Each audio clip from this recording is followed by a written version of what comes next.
Hello. Good evening, everyone, or not quite anyone yet, but we'll get just started here.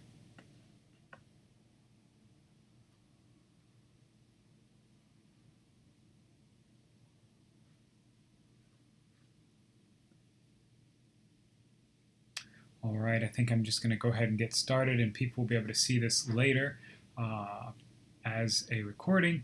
I wanted to first say that I will try to do the Mass now at 6 o'clock, God willing, instead of God willing and the creek don't rise, God willing and the internet doesn't go out. Mass will be offered then regardless, so even if it's not streaming at 6, you can just pray at that time and know that the Mass is going on. In fact, as I'm speaking, I see the internet trying to dribble away on us. I wanted also to take the opportunity just to reflect a little bit. Many weeks now we're kind of into this situation, this new normal we seem to be living, and it's really been on my heart, my mind. But today, the Lord of the Rings gave me a little about that. I've been listening to a podcast, and they were going to one of the more memorable parts, and it's in the Lord of the Rings when Gandalf has just fallen.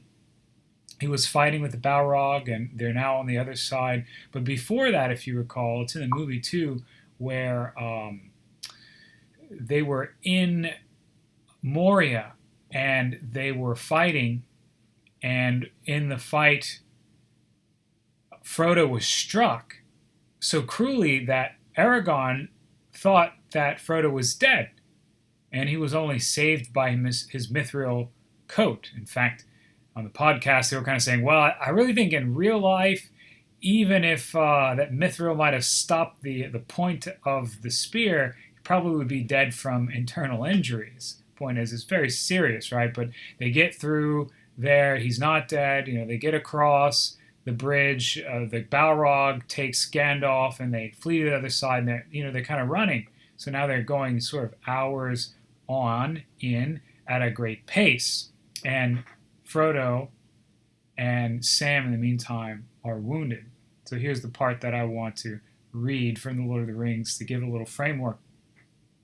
So they're kind of dragging behind now, and it says, for some time, Frodo and Sam managed to keep up with the others, but Aragorn was leading them at a great pace, and after a while they lagged behind. They had eaten nothing since early morning. Sam's cut was burning like fire, and his head felt light. In spite of the shining sun, the wind seemed to chill after the warm darkness of Moria. He shivered. Frodo felt every step more painful as he gasped for breath. At last Legolas turned, and seeing them now far behind, spoke to Aragorn. The others halted. Aragorn ran back, calling to Boromir to come with him. Sorry, Frodo, he cried, full of concern. So much has happened this day, and we have such need of haste that I have forgotten that you were hurt, and Sam too. You should have spoken. We have done nothing to ease you as we ought, through all the orcs of Moria were after us. Come now.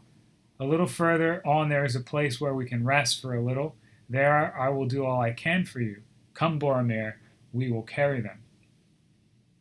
So what this call to mind for us is, for me, a lot of people have reflected and been, I think, rightly upset and concerned that there's no public masses, or the businesses are closed, or any number of things.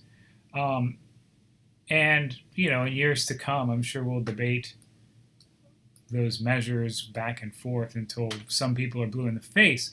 But all of us should kind of stop, because you see the point here is Aragorn is so grieved at the loss of Gandalf and feeling the weight of taking the burden that was Gandalf's, and he has to lead them through danger, and he's got to get out of the way, that he's forgotten everything else, including his wounded members. So for us, I think the reflection is, we've been now so many days, and some people are beginning to say, how long can we withstand a lockdown? And it's a good question, because in the end, that's what public officials should ask.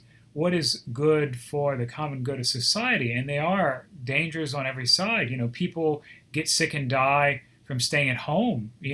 Heart surgery is considered an elective surgery. So if you have severe heart problems and your surgery's been put off, now you're in danger of being in the emergency room too.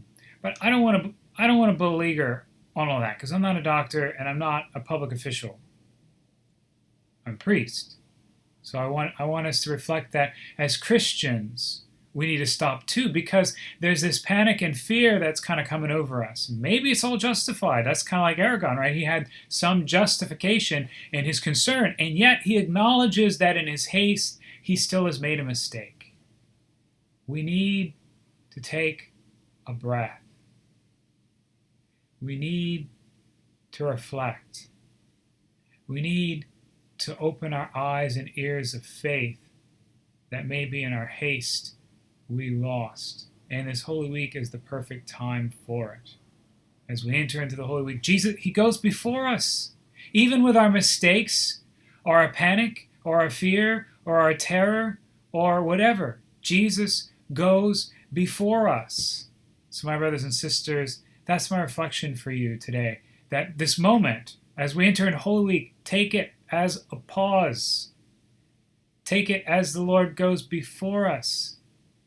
And let us put our trust more in Him than maybe the other emotions and the feelings that we have given into up until this point.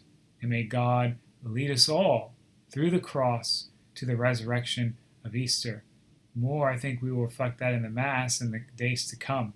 But again, if you're just joining, you probably heard at the beginning of the video anyway, but I will be trying at 6 o'clock to offer the Mass if the internet still holds out. God bless and keep you all.